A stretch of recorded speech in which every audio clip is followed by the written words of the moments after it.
Presented by Amrita Music.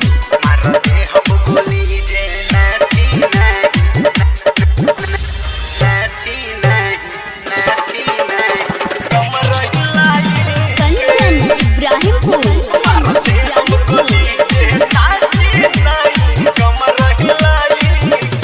Yadav टोला के हई मूर्ति देहिया में बाबे हई फुरती।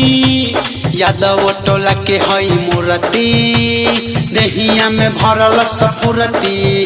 टीका चंदन लगाई के डीजे पर कमर हिलाई के। टीका चंदन लगाई के खूबे डीजे बजाई के। मार दे हब गोली जे नाची नहीं कमर हिलाई के। मार दे हम गोली जे नाची नहीं कमर हिलाई के। मार दे हम गोली जे नाची नहीं कमर हिलाई के। यादव टोला के हई मूर्ति देहिया में भरल सफुरती। टीका चंदन लगाई के डीजे पर कमर हिलाई के। मार दे हब गोली जे नाची नहीं कमर हिलाई के। मार दे हब गोली जे नाची नहीं कमर हिलाई के। मार दे हम गोली जे नाची नहीं कमर हिलाई के। आप सुन रहे हैं अमृता म्यूजिक की शानदार प्रस्तुति। डीजे पर नाचो सुन रे याराबा चाहे टरोली टोटी। मार झगड़ा न कर ये भाई नाच समिली जोटी। डीजे पर नाचो झूमो याराबा चाहे टरोले टोटे। मार झगड़ा कर न भाई नाच समिले जोटी। माइक के गाना बजाई के खूबे ठुमका लगाई के। माइक के गाना बजाई के खूबे ठुमका लगाई के।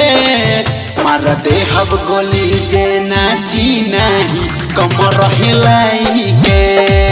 मार दे हम गोली जे नाची नहीं कमर हिलाई के।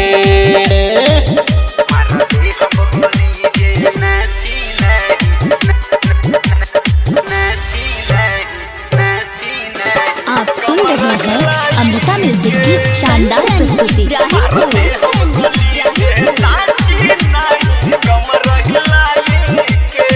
हजूर फसन वधे गोपाल के गाना खूबे बजा के। नचर यारावा मस्ती में डोल के गरदा गरदा रह के। हजूर फसन वधे गोपाल के गाना खूबे बजा के। नच यारावा मस्ती में डोल के गरदा गरदा रह के। कौशल रमन के बोलाइले अहिरा लाल के नचाइले। गोपाल रमन के बोलाई के साथे वो करो नचाई के। मार दे हब गोली जे नाची नहीं कमर हिलाई के। मार दे हम गोली जे नाची नहीं कमर हिलाई के। यादव टोला के हई मूर्ति देहिया में भरल सफुरती। टीका चंदन लगाई के डीजे पर कमर हिलाई के। मार दे हब गोली जे नाची नहीं कमर हिलाई के। मार दे हब गोली जे नाची नहीं कमर हिलाई के। मार दे हम गोली जे नाची नहीं कमर हिलाई के। Presented by Amrita Music.